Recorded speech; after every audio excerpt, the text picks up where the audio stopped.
Day വല്ലതും കിട്ടിയടേ? ഓ, ജീവിക്കാൻ വേണ്ടി എന്തെങ്കിലും ചെയ്തല്ലേ പറ്റത്തുള്ളൂ. നമ്മുടെ കുട്ടിക്കാലം എന്ന് പറഞ്ഞാൽ എന്ത് രസമായിരുന്നു അന്നല്ലേ. പാടത്തും പറമ്പിലും നമ്മൾ ഓടിക്കളിച്ചിരുന്ന ഒരു കാലഘട്ടം ഉണ്ടായിരുന്നു. ഓ, ഇപ്പോഴത്തെ തലമുറയുടെ അതൊന്നും പറഞ്ഞിട്ട് കാര്യമില്ല. ജീവിതവുമായിട്ട് യാതൊരു ഉത്തരവാദിത്വം ഇല്ലാത്ത ആൾക്കാരാണ് ഇന്നത്തെ തലമുറ. നിനക്ക് ഓർമ്മയുണ്ടോ, ആ റോഡിന് കുറുകെ ഒരു കുളമ്പി മാവുണ്ട്, അതില് നീ കല്ലെടുത്തെറിഞ്ഞേ ഒരു സൈക്കിളുകാരന്റെ തലപൂട്ടിയത് നിനക്ക് ഓർമ്മയുണ്ടോ? പക്ഷെ അതിനെല്ലാം പഴിയേട്ടത് ഞാനാ. ഓ, ഇതൊക്കെ ആരോർക്കാനാ പഴയ കാര്യങ്ങള്. തൊട്ടപ്പുറത്ത് താമസിക്കുന്ന ആരാണെന്ന് പോലും അറിയാൻ വയ്യാത്ത കാലഘട്ടമാണ് ഇന്നുള്ളത്. അന്നത്തെ കാലത്ത് ആൾക്കാർക്ക് പരസ്പര സ്നേഹബന്ധങ്ങളൊക്കെ ഉണ്ടായിരുന്നു.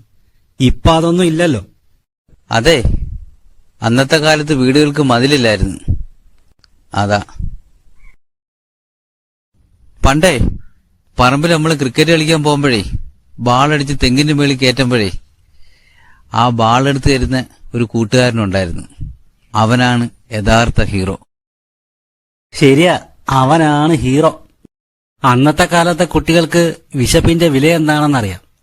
പക്ഷെ ഇന്നത്തെ കുട്ടികൾക്ക് അതറിയില്ലല്ലോ. എല്ലാം മൊബൈലിന്റെയും ലഹരിയുടെയും ഒക്കെ അടിമകളാണല്ലോ. ആ പറഞ്ഞത് തെറ്റാണ്. മൊബൈൽ കൊണ്ട് ഗുണവുമുണ്ട് ദോഷവുമുണ്ട്. ഇന്നത്തെ തലമുറയ്ക്ക് ലോക വിവരമുണ്ട്.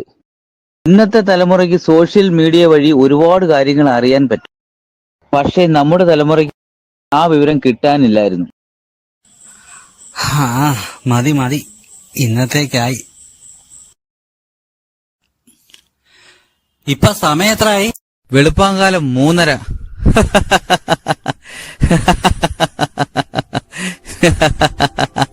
വെളുപ്പാൻ രാവിലെ 3:30 ആയോ?